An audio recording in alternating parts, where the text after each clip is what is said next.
So welcome to another interesting video on B2B e-commerce. We have been researching a lot on the differences between a B2C and a B2B business, but there are confusions. So we have with me Mr. Narottam Das, the VP of Process at InSync Techfin Solutions, and he will depict the key differences of a B2B and a B2C businesses so that the confusions are cleared.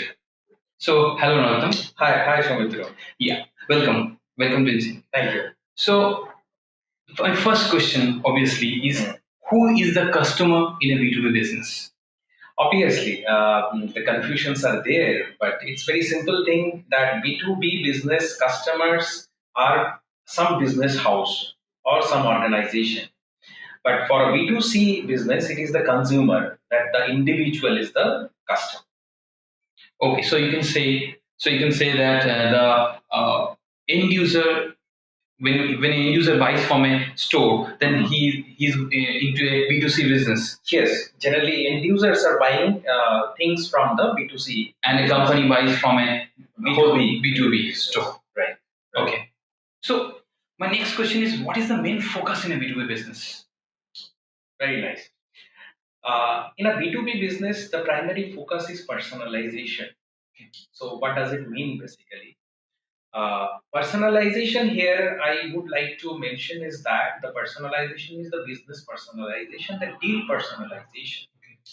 There are some confusions regarding personalization in B2C business as well, but there the personalization is about the product personalization or service personalization, that is also for a category of customers, not for an individual customer. So here in B2B business, deal personalization or the business personalization is the key focus or the difference. Okay, so it may happen that I also get a personalized message when I buy from a store. So isn't that a personalization? No, that is not coming from you for you only. That is for a category of customers.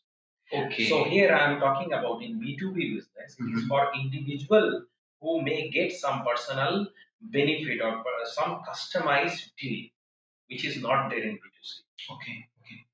Great. So what are the relationship types in B2B business? As you have said, the personalization matters. So what are the relationship types? Yes, they have got relationship, many types of relationships in B2B business. In B2B business, the relationships are like starting from the cycle of a particular general business, say for example, the manufacturing of an item. Okay. So for manufacturing, the manufacturer and the supplier is the one relationship in B2B business. Then when things are produced, it goes to the wholesaler. So there, the manufacturer and wholesaler relationship is there. Okay. Once the good is there with the manufacturer, then it goes to the retailer. Okay. So there, the wholesaler and retailer is the relationship in B2B business. So these are primary types of business relationships in B2B business. And in B2C, it's I think fairly simple. Very simple. It is the retailer to the consumer. Okay. So we have known the type of customers, we have known what type of relationships. Now coming about, what is the volume of merchandise in a B2B business? Yes. Obviously, in B2B business, the volume is larger than the B2C business. Okay. But in B2C business, they have count. Okay. Means the number of customers in B2C business is really high than the B2B business. But there are some exceptions where the count and volume doesn't matter. When the business is actually meant for some business, other business. Okay. So that is by default business to business type relationship out there, business to business type of business out there. So that B2B business will always be considered as B2B, irrespective of their volume of deal and the number of customers. So the product is made itself for B2B. Yes, like Appsi Connect. Okay. Appsi Connect is a platform where small and medium-sized business may come. Okay. Or it can be subscribed by some large organization as well for their integration purpose. So here, the volume may be less, volume may be high. Okay. The customers count may be less or may be high. Okay. It will be B2B all the time. It is not going to work for any consumer. The consumer is not going to buy this kind of services from Capsicum. Okay. So here it is by default B2B. So next question is, how critical is decision making in a B2B business? Yeah, obviously, decision making is really complex in B2B business because there are a lot of parameters to think. Since the volume is really high, there is a lot of personalization in every deal. There is a lot of relationship complexity. So their complexity in B2B business is really high, and it is really critical in making decision to in B2B in comparison to the B2C. So any decision making in B2C is basically for a category of customer or for a particular type of event or a particular type of campaign. Okay. So there the decisions are not made for any individual, but here the decisions are made for individual, and the business volume is high. So decision making is really complex out here. So what decision needs to be taken by a buyer and a seller in a B2B business? What does a buyer think and what does a seller think? Obviously, here in B2C business, seller only consider the kind of customers they have, the segments of customer they have. They generally strategize their business as per those categories, not for any individual, right? But in B2B business, the same seller will decide the parameters for the individual business. Okay. The need of the business will be considered out there. Okay. So their seller will be more concerned about that individual business. Okay. Right.